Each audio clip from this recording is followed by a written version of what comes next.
Glen Wooldridge, known as the Whitewater Cowboy, was a fearless explorer, riverboat builder, whitewater river guide, and the first commercial outfitter on the Wild Rogue River. Born in 1896 on his grandfather's mining claim south of Grants Pass, Wooldridge grew up on the Rogue, rowing wooden boats through rapids and fishing for steelhead and salmon.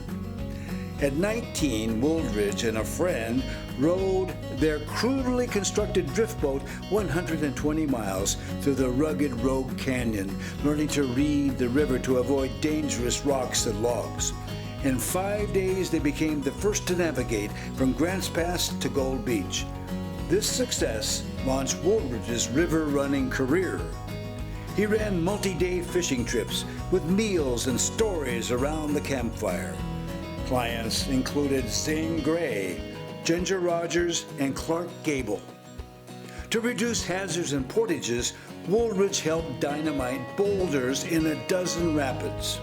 In 1947, after mounting an Evinrude motor on his custom red sled, Wooldridge and two friends became the first to power upstream from Gold Beach to Grants Pass in only 15 hours.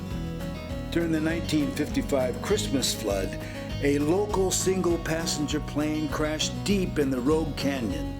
Glen maneuvered his boat among the big waves and dangerous log debris to rescue the pilot. Glen Wooldridge died just shy of 90 years. His company, Wooldridge Boats, is now operated by his great-grandson Grant in Seattle. Wooldridge's biography reveals a contented man. If I had my life to live over again, I wouldn't change much. Running rivers is a pretty good way to spend your life.